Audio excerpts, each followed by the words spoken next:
شروع کرتا ہوں اللہ تعالیٰ کے نام سے جو بڑا مہربان نہایت رحم والا ہے۔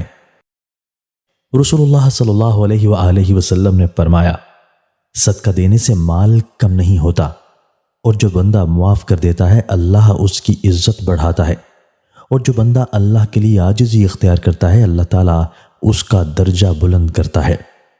جو باقی نہیں وہی باقی ہے۔ رسول اللہ صلی اللہ علیہ وآلہ وسلم کے گھر میں لوگوں میں بانٹنے کے لیے بکری ذبح کی گئی۔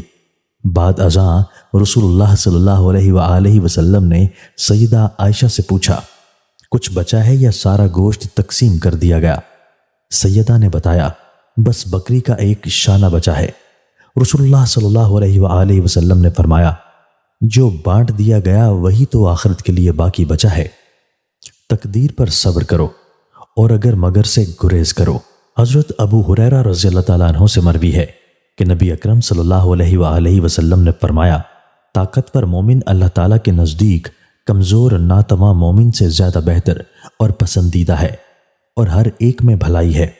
تم اس چیز کی حرص کرو جو تمہیں فائدہ پہنچائے، اور عاجز نہ بنو۔ اگر مغلوب ہو جاؤ تو کہو اللہ تعالیٰ کی تقدیر ہے، جو اس نے چاہا کیا، اور لفظ اگر مگر سے گریز کرو، کیونکہ اگر مگر شیطان کے کام کا دروازہ کھولتا ہے۔ پیشانیاں اور ہاتھ پاؤں روشن ہوں گے۔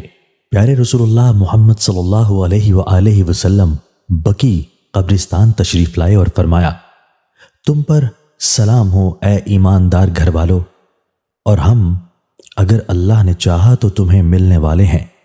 میں چاہتا ہوں کہ ہم اپنے بھائیوں کو دیکھیں۔ صحابہ نے عرض کیا، یا رسول اللہ، کیا ہم آپ کے بھائی نہیں ہیں؟ آپ نے فرمایا، تم میرے ساتھی ہو، اور ہمارے بھائی وہ ہیں جو ابھی تک نہیں آئے۔ صحابہ نے کہا، اللہ کے رسول، آپ کی امت کے وہ لوگ جو ابھی تک نہیں آئے، آپ انہیں کیسے پہچانیں گے؟ آپ نے فرمایا، یہ بتلاؤ، اگر ایک آدمی کے ایسے گھوڑے جن کی پیشانی اور ٹانگیں سفید ہوں اور خالص سیاہ رنگ کے گھوڑوں کے درمیان ہوں، کیا وہ اپنے گھوڑے نہیں پہچان لے گا؟ صحابہ نے عرض کیا، کیوں نہیں یا رسول اللہ؟ آپ نے فرمایا، میری امت کے بعد میں آنے والے لوگ بھی اس حال میں میدان حشر میں آئیں گے کہ وضو کی وجہ سے ان کی پیشانیاں اور ہاتھ پاؤں روشن ہوں گے، اور میں حوض کوثر پر ان کا امیر سامان ہوں گا۔